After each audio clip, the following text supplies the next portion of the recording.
Each night, I have the same two visions. One of a field of wheat stalks swaying in the wind. Another of bright, burning flames, trampling horse hooves, and loud screams.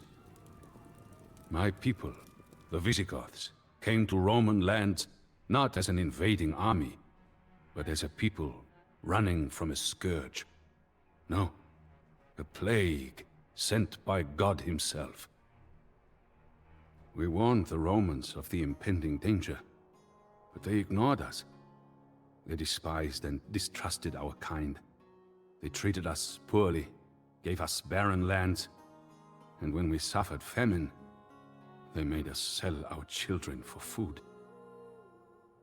Inevitably, we went to war, and our great army struck a decisive blow to the Romans at Hadrianople. We slew their emperor and forced them to allow our people to settle in Roman lands. Our victory taught the Romans to not underestimate Gothic warriors. In exchange for the land they gave us, our young men would serve in the Roman armies, fighting alongside our former enemies. As wars broke out between the eastern and western halves of the empire, we gathered our spears and served Rome in battle. The dead bodies of young Goth warriors littered the flanks of the Julian Alps. For all the blood we shed, the Romans did not give us even a crumb of gratitude.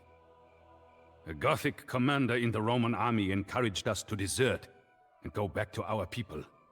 Hardship is upon your families, wives, and children, and your people need your help now more than ever, he said. Few had heard of Alaric, this Gothic commander, but he managed to gain a strong reputation during his service in the Roman army. He was a tall man with a voice that could silence a crowd. When Alaric spoke, all heads turned in his direction, and his eyes flickered with an inextinguishable fire. The elders of the Visigothic tribes elected Alaric king of the Visigoths. Never before had there been a single king, but never before had there been a man like Alaric. We were drawn into another war with Rome. The Romans had failed to fulfill their promises of lands for our families, and Alaric was determined to force them to remember their promises. He marched our army south into Greece. The days the Romans ignored the Visigoths are over, he declared. We will set fire to Hellas! Ancient cities, once renowned for their philosophers and soldiers, were sacked and burned to ash. The world was changing rapidly, but Alaric had seen visions. Despite our victories, the Eastern Romans still refused to meet our envoys. Instead, we turned west. The half-Vandal general Stilicho was the driving power behind the Western Roman Empire. He knew Alaric from when our king served the Romans. We hoped Stilicho would be more willing to negotiate. Rumors spread that Stilicho was ready to make a deal with Alaric. Our hopes were raised, but as weeks passed with no news, we knew that more Gothic blood would have to be shed. The Romans resented Stilicho for making a pact with barbarians. When parts of the Western Roman Empire were overrun by usurpers and foreign invaders, they blamed Stilicho.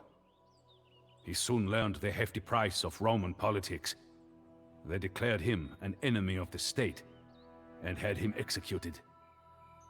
In a frenzy of hate, the Romans followed Stilicho's execution by murdering all soldiers of Germanic descent. Then, in another rush of blind rage, they turned on the families of those soldiers and murdered them too. The survivors flocked to Alaric, begging him to raise his army and march with them into Italy to exact vengeance. Alaric coldly answered them, "The Romans have never known fear. But that will change. For all that the Romans did to us, it seemed logical for Alaric to seek their downfall. But that is not what he wanted. After sacking the cities of northern Italy, he met with the Roman Emperor Honorius. Alaric's demands were reasonable and humble, a sign of reconciliation between our two peoples. And all would have gone well, had it not been for the Gothic commander, Sarus. Sarus had vied with Alaric over the Visigothic kingship, and had lost dishonorably, instead entering Roman service. Jealous of Alaric, he ordered his soldiers to attack our king by surprise and kill him. Luckily, Alaric and his men survived the assassination attempt and escaped. Never had I seen Alaric lose his temper, but Sarus' betrayal infuriated him. He ordered me, his brother-in-law, to commence the siege of Rome. The walls of Rome were huge and had not been breached since Brennus and his Gauls. However, years of decline had weakened the city, and its walls were badly in need of repairs. Inciting the men to battle, Alaric vowed, "If the Romans want fire and steel, it is fire and steel that we will give them." During the long weeks spent besieging Rome, Alaric's calm nature returned. He issued an order to the warriors to spare the city when conquered. In his heart, he could not find the will to destroy the empire he had served, though it had betrayed him one too many times. Our brave soldiers breached the walls, and the defenses quickly crumbled before the weight of Visigothic men rushing into the breaches. Our men looted the city for days. We stripped statues and monuments of their gold, and loaded carts with so many precious goods that the wheels were close to breaking. At the end of the third day, a caravan of ox-drawn wagons carrying plunder could be seen as far as the eye could see. The Romans would write of that day, "In one city, the whole world perished."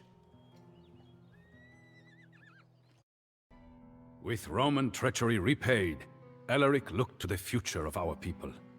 He planned to sail us to the fertile Roman province of Africa. But before we left, he passed from this world. Our people mourned for days, and Alaric's body was buried underneath a river stream. The channel diverted to dig the grave, then made to flow again, hiding his tomb forever. Soon after, the fleet that was to take us to Africa sank in a storm. Once again, desperation fell upon our people.